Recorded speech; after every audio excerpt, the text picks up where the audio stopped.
Hey guys hi. चलो आ, पिछली class में क्या देख रहे थे? हमने बेसिक आइडिया समझ लिया था कि अगर हमें या मेंडल करना क्या चाह रहे थे डाइहाइब्रिड क्रॉस से, ये समझना चाह रहे थे कि जो पेरेंटल कॉम्बिनेशन का कैरेक्टर्स का पेरेंटल कॉम्बिनेशन हमें मिलता है, क्या हम उस पेरेंटल कॉम्बिनेशन को प्रिजर्व करते हैं या उस पेरेंटल कॉम्बिनेशन की खिचड़ी बनाकर आगे पास करते हैं, राइट? और हमने समझ लिया कि हमें ये कैसे पता करना है। मेंडल तो जीन नहीं पढ़ सकते ना, मेंडल तो जीनोटाइप नहीं देख सकते, तो वो फिनोटाइप देखकर इसका पता कैसे लगाएंगे? तो बहुत सिंपल है। मेंडल आपके दोस्त की तरह काम करेंगे, आपको 4 दिन तक ऑब्जर्व करेंगे। अगर आपने red pant red shirt, blue pant blue shirt के अलावा नॉन पेरेंटल कॉम्बिनेशन कपड़े पहने, रेड शर्ट ब्लू पैंट और ब्लू शर्ट रेड पैंट, तो मैं मान लूंगा आप मेथड 2 फॉलो कर रहे हो, विच इज दैट आप शर्ट और पैंट के बीच में इंडिपेंडेंटली उसे सॉर्ट कर रहे हो। आप कौन से कपड़े शर्ट पहनोगे, कौन से पैंट पहनोगे, that is independent of each other. So जब दो कैरेक्टर्स की पासिंग को मेंडल पढ़ रहे थे, अगर उन्हें F2 में नॉन पेरेंटल, F2 ही क्यों बोल रहा हूं अभी क्लियर हो जाएगा 2 मिनट में, F2 में नॉन पेरेंटल कॉम्बिनेशन मिले तो मेंडल मान लेंगे कि एक कैरेक्टर का पास होना दूसरे कैरेक्टर के पास होने से बिल्कुल इंडिपेंडेंट है और वो लॉ ऑफ इंडिपेंडेंट असॉर्टमेंट दे पाएंगे। ये बेसिक आइडिया था, ठीक है? तो अब देखते हैं कि ये आइडिया कैसे रियलाइज हुआ, ठीक है? सो ये आइडिया रियलाइज करने के लिए मेंडल ने अपना डाई हाइब्रिड क्रॉस शुरू किया। अब डाई हाइब्रिड क्रॉस में हम दो कैरेक्टर्स के इनहेरिटेंस को ट्रैक कर रहे हैं। तो दो कैरेक्टर्स उन्होंने कैसे लिए? हम यहाँ पे दो कैरेक्टर्स लिख रहे हैं, राउंड एंड येलो सीड्स। आपको पता है that round is a dominant character, इसीलिए उसको कैपिटल आर से लिखा है। Yellow seeds, C D pod G, yellow seeds are dominant, green pods are dominant. Yellow seeds dominant character है, इसलिए हमें उसे बिग वाई से लिखा है। सो एक पेरेंट हमारा येलो सीड्स और राउंड सीड्स वाला था, दूसरा पेरेंट हमारा रिंकल्ड और ग्रीन सीड वाला था, ठीक है? So big R big Y, small R small Y. दो बार क्यों लिख रहे हैं? क्योंकि हम डिप्लॉयड ऑर्गेनिजम्स हैं। ओके, देखो एक बात ये चीज़ है, ये कंफ्यूजन मैं अभी ही क्लियर करना चाहता हूँ। मेंडल का पी डिप्लॉयड ज़रूर था, सारे ऑर्गेनिजम्स डिप्लॉयड नहीं होते। ओके, स्पेशली प्लांट्स में आपको टेट्राप्लॉइड, हेक्साप्लॉइड ऐसी चीज़ें बहुत मिलते रहेंगी, ठीक है? बट हमें उसके बारे में भी नहीं सोचना है, हमें डिप्लॉयड मान के आगे चलना है, ठीक? अब गैमीट्स की बात करें, देखो यहाँ पे आप समझो, बिग आर, इस बिग आर और नेक्स्ट बिग आर के बीच में कोई डिफरेंस नहीं है। ठीक उसी प्रकार अगर मेरे पास बिहारी पालक पनीर की दो रेसिपी है, एक मम्मी से एक पापा से, दोनों बिहार के होते, तो इट डजेंट मैटर, मैटर ही नहीं करता कि मैं कौन सा रेसिपी फॉलो कर रहा हूँ, क्योंकि दोनों रेसिपी सेम है, राइट? सो इसीलिए it will make no difference at all कि मैं ये वाला बिगाड़ लूँ या दूसरा वाला बिगाड़ लूँ। मेरे इंटेंट्स और पर्पसेस के लिए दोनों सेम चीज़ है, ठीक है? So big R big Y एक ही तरह के गैमीट्स प्रोड्यूस करेंगे, that is big R big Y. अब कभी कभी पूछ लिया जाता है कि इतने हिट्रोजाइगोट्स थे, बताओ कितने तरह के गैमीट्स प्रोड्यूस होंगे? उसका भी फॉर्मूला सिंपल है, 2 to the power n, where n is equal to, sorry my bad, where n is equal to number of heterozygotic genes. मतलब क्या है? आपको एक जीनोटाइप दे दिया जाएगा, big R small Y, big T small T, आप कुछ कुछ और ले लो, बिग ए, ऐसा दे दिया जाएगा और बोला जाएगा कि बताओ कितने टाइप के गैमीट्स प्रोड्यूस होंगे। आपको ये सीधा फॉर्मूला लगाना है, 2 to the power n, n is equal to number of heterozygotic genes. ये एक हिट्रोजाइगोट हुआ, ये दो हिट्रोजाइगोट हुआ, यानी 2। So 2 to the power 2 is equal to 4। अब कैसे 4? ये देखो, ये बिग आर तो बिग आर ही बना सकता है, सिर्फ बिग ए ही बना सकता है, क्योंकि कोई डिफरेंस नहीं है बेटा, है ना। अब बिग ए तो सेम रहेगा। अब पहले केस में क्या हो सकता है? बिग वाई और बिग टी। दूसरे केस में क्या हो सकता है? Big R big A big Y small T. तीसरे केस में क्या हो सकता है? Big R big A small Y big T. चौथे केस में क्या होगा? Big R big A small Y small T. तो हुए ना 4। ठीक है, तो इतना करने की जरूरत नहीं है, सीधा फॉर्मूला लगाओ, आंसर निकल जाएगा। ओके, सो यहां पे no heterozygotes, so 2 to the power 0, anything raised to the power 0 is 1। That means हम एक ही तरह का गैमीट प्रोड्यूस करेंगे, big R big Y small R small Y. ये एक बहुत ही अच्छा तरह का नीट का क्वेश्चन है जो हम आपको दे सकते हैं। देखो एनसीईआरटी शायद आपको ये फॉर्मूला ना देती हो, NCERT NEET can expect you to manually calculated, but formula है तो मैनुअली क्यों करना, है ना। और फॉर्मूला कोई खास बड़ा फॉर्मूला नहीं है, सिंपल परमुटेशन कॉम्बिनेशन का फॉर्मूला है। ठीक, so big R big Y small Y बन के बना big R big Y small Y. अब यहां पे मेंडल को जेनोटाइप नहीं दिखता था, मेंडल सिर्फ फिनोटाइप देख सकते थे। और F1 का राउंड और येलो डोमिनेंट पेरेंट जैसा दिखना कोई भी आश्चर्यजनक बात नहीं थी। क्यों नहीं थी बेटा? क्योंकि Mendel already law of dominance और सेग्रीगेशन समझ चुके थे। वो समझ चुके थे कि अगर डोमिनेंट और रिसेसिव अलील मेरे पास होगा तो जो F1 है वो डोमिनेंट कैरेक्टर का होगा, और big R big Y small Y के प्रेजेंट, दोनों के प्रेजेंस में बिग आर जो डोमिनेंट ट्रेट है राउंडनेस, येलो जो डोमिनेंट ट्रेट है वो एक्सप्रेस होगा। सो F1 जनरेशन वो यही एक्सपेक्ट कर रहे थे, यहां पे उनको कुछ नहीं ढूंढना। अब उन्हें ढूंढना है, उन्हें ढूंढना क्या है?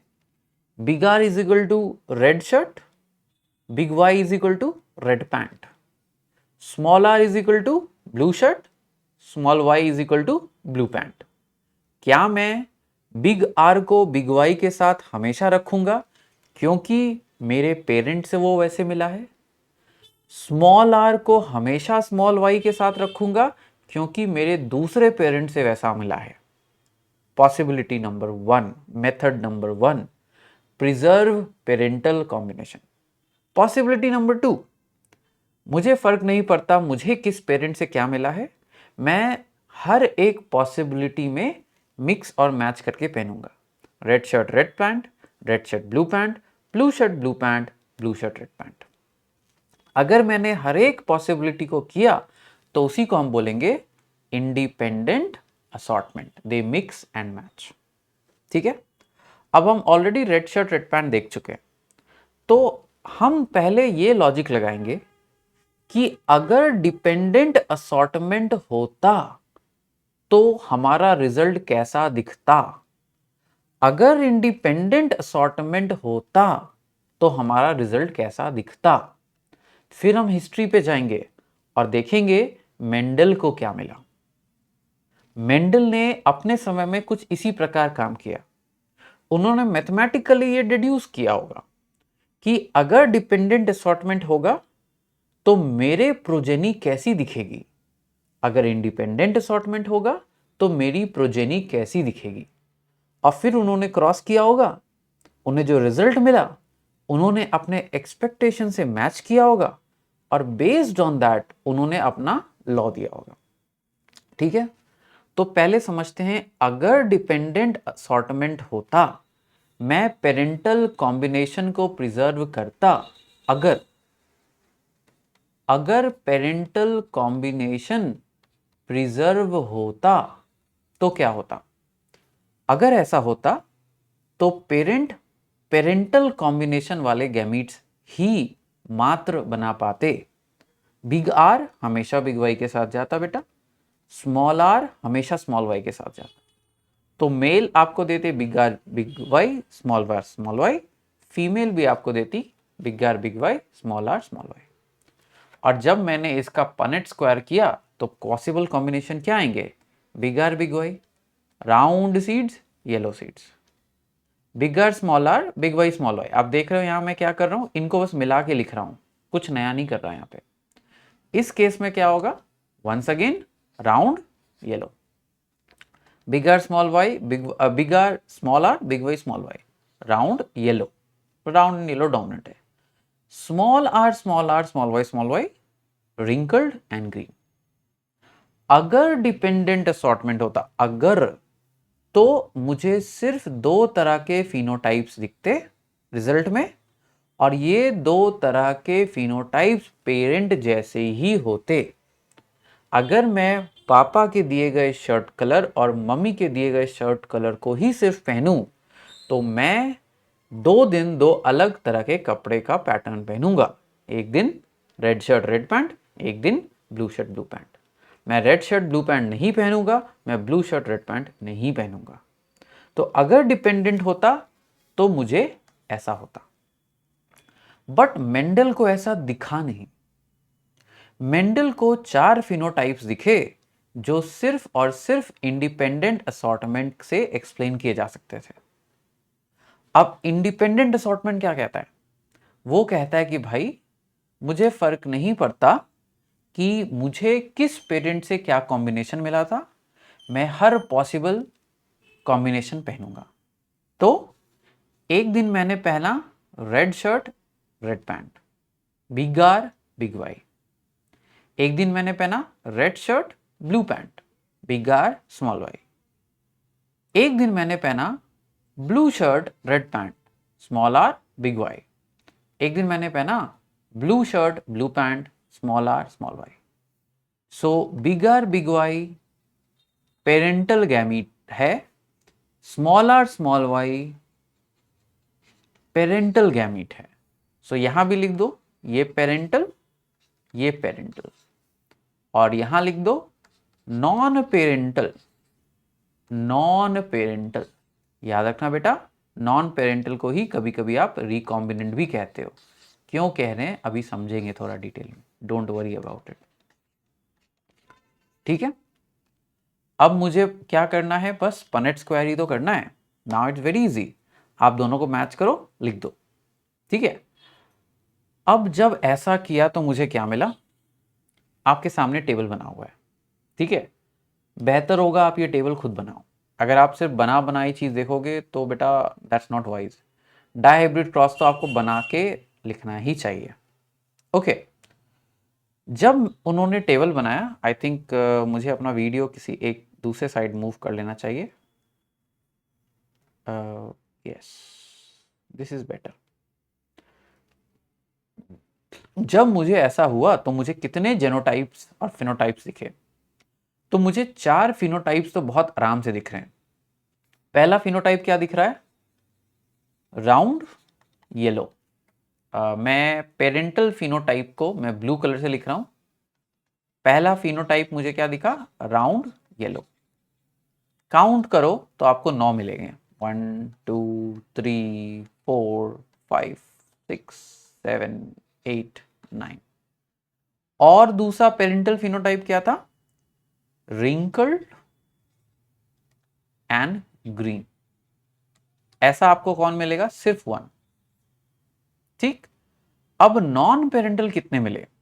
नॉन पेरेंटल मिले मुझे ग्रीन, तो राउंड लेकिन ग्रीन 1, इसको मैं ग्रीन कलर से लिखूं तो ज्यादा बेटर है। 1 2 3। और मुझे एक और तरह का नॉन पेरेंटल फिनोटाइप क्या मिला? Wrinkled but yellow. Once again 3, 1 2 3। ठीक है, सो मुझे 10 लोग मिले पेरेंटल टाइप के, 6 लोग मिले नॉन पेरेंटल टाइप के। तो ये जो नॉन पेरेंटल टाइप्स मुझे मिले, इसी को कहते हैं रिकॉम्बिनेंट टाइप्स। रिकॉम्बिनेंट क्यों कहा? क्योंकि आपने पेरेंटल कैरेक्टर्स को कंबाइन करके पहना। Red shirt blue pant, blue shirt red pant. So ये आपका बन जाता है फिनोटिपिक रेशियो 9 3 3 1। इस केस में आप चाहो तो जीनोटिपिक रेशियो भी निकाल सकते हो, निकलेगा 1:1, 2:2, 1:1। ईजी है टू रिमेंबर। और मैं क्यों बोल रहा हूँ रिमेंबर, क्योंकि देखो आप करके निकाल सकते हो। If you want you can do it, count कर लो, निकल जाएगा। अब नीट में भाई समय कम होता है, तो इसलिए बेहतर है कि याद कर लो 1:1, 2:2, 1:1। ठीक है, इजी रहता है वैसे। ओके, सो ये है हमारा डायहाइब्रिड क्रॉस। और क्योंकि मेंडल को इंडिपेंडेंट असॉर्टमेंट वाला चीज मिला, तो मेंडल ने अपना थर्ड लॉ दिया। एंड थर्ड लॉ क्या कहता है? Third principal, alleles of two genes sort or segregate into gametes independent of each other, या inheritance of one character is independent of inheritance of other character। इसको आप कैसे भी बोलना है बोलो, बट सेंस सेम आना चाहिए। ठीक है, और यहीं पे सबसे बड़ी गड़बड़ी होती है, क्योंकि देखो ये अंग्रेजी का एग्जाम नहीं है, लेकिन अगर आप नीट इंग्लिश में दे रहे हो और अगर आपने सही से स्टेटमेंट नहीं चूज किया, तो वो लैंग्वेज एरर नहीं है, वो समझने की एरर का एरर माना जाएगा। ठीक है, सो एनसीईआरटी के कुछ स्टेटमेंट को मैं वेरीफाई या गो थ्रू करना चाहता हूँ। देखो जो भी ऑरेंज में लिखा है ना पूरी एनसीईआरटी मैप में, वो एनसीईआरटी के वैसे स्टेटमेंट्स हैं जो आपसे मिस हो सकते हैं, आप उसको मिस इंटरप्रेट कर सकते हो, या वो थोड़े कॉम्प्लेक्स हैं, उनका एक्सपेंशन ज़रूरी है। इसीलिए उसको मैंने स्पेसिफिकली एनसीईआरटी की भाषा में ही लिखा है और फिर उसको समझाया है। ओके, सो एनसीईआरटी बोलती है when two pairs of traits are combined in a hybrid. Two pairs of traits क्यों? मैं दो कैरेक्टर को बात कर रहा हूं, एक कैरेक्टर के दो दो ट्रेड्स होंगे, टोटल 4 ट्रेड्स हो गए, तो 2 pairs of traits are combined in a hybrid. Okay, यहां तक एकदम सही लिखा हुआ है। Segregation of one pair of character is independent of segregation of other pair of character. यहां इन्हें क्या लिखना चाहिए? Segregation of one character is independent of segregation of the other character. Sorry, spelling mistake. segregation of one character is independent of segregation of other character, या उन्हें लिखना चाहिए था segregation of a pair of characters are independent of pair of traits are independent of segregation of another pair of traits। ठीक है, but ठीक है NCERT लिखती है तो कोई हमें कोई इशू भी नहीं है इससे। ठीक है, एज लॉन्ग एज हम समझ रहे हैं कि वो कहना क्या चाहती है, it is fine. Okay, so Mendel के सेकेंड लॉ के हिसाब से segregation of one character is independent of segregation of other character. मैं पेरेंटल कॉम्बिनेशन फॉलो करने के लिए बाध्य नहीं हूं। अब एक चीज है, देखो बेटा, अभी तक हम कैरेक्टर ट्रेट की ही बात कर रहे हैं, इसको अभी तक हम फिजिकली एक्सप्लेन नहीं कर पाए हैं, है ना? अभी करेंगे आगे क्रोमोसोमल थ्योरी ऑफ इनहेरिटेंस में। बट यही पे मेंडल मात खा गए। मेंडल ने जब ये नियम निकाले, उनके पास कोई आइडिया नहीं था कि मैं फिजिकली इनको कैसे समझाऊं, वो फिजिकली इन चीजों को कैसे जस्टिफाई करेंगे।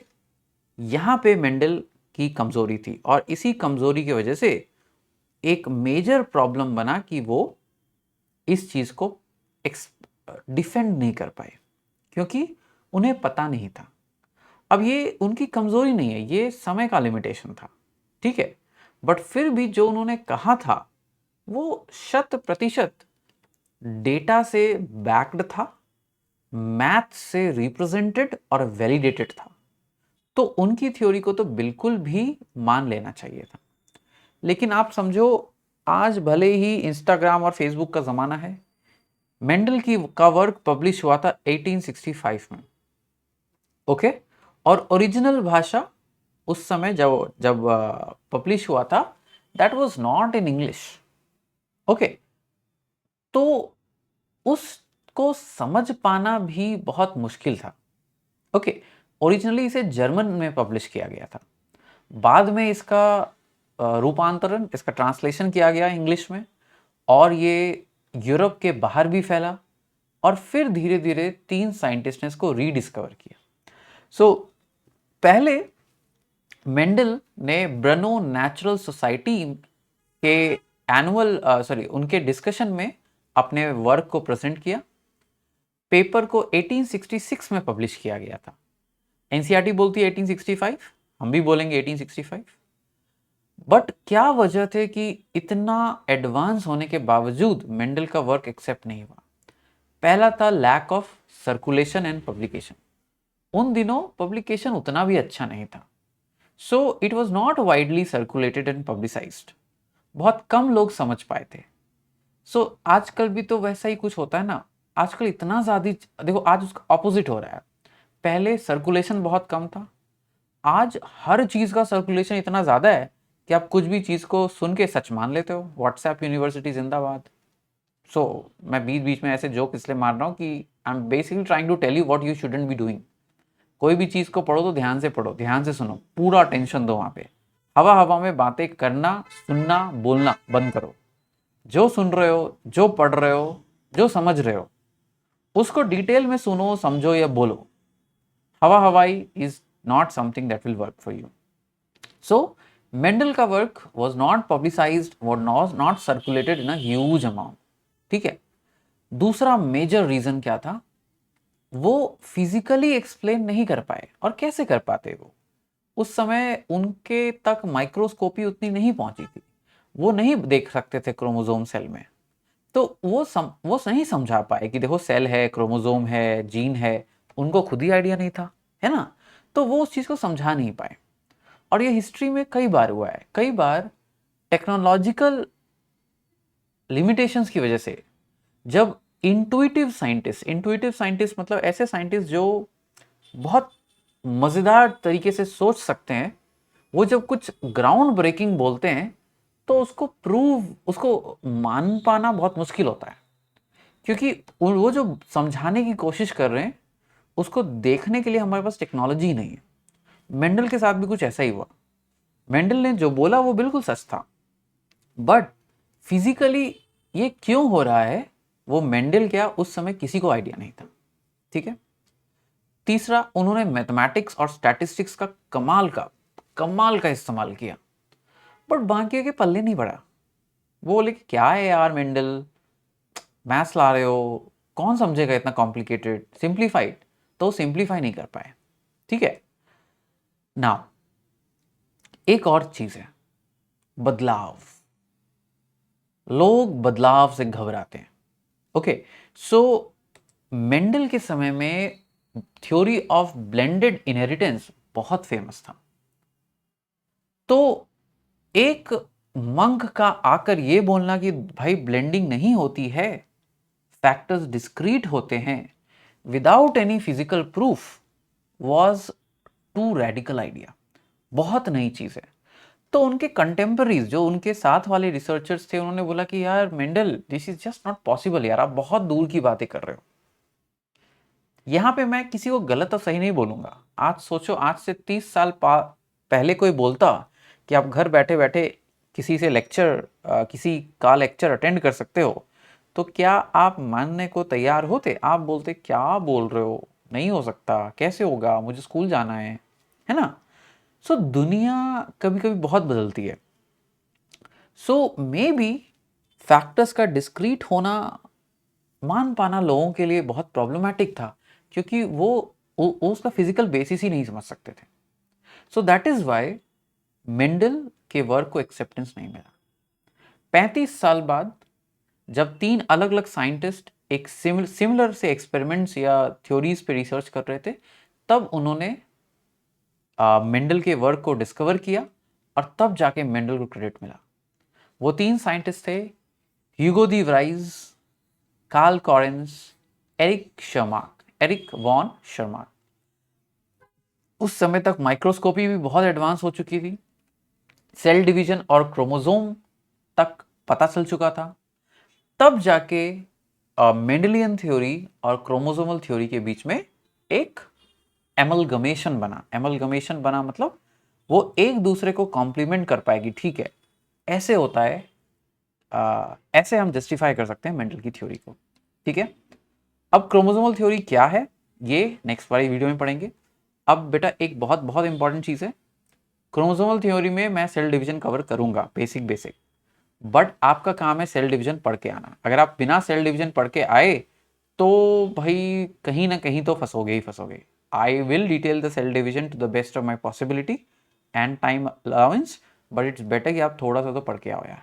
ठीक है, चलो, take care, bye bye, I will see you in the next one, take care.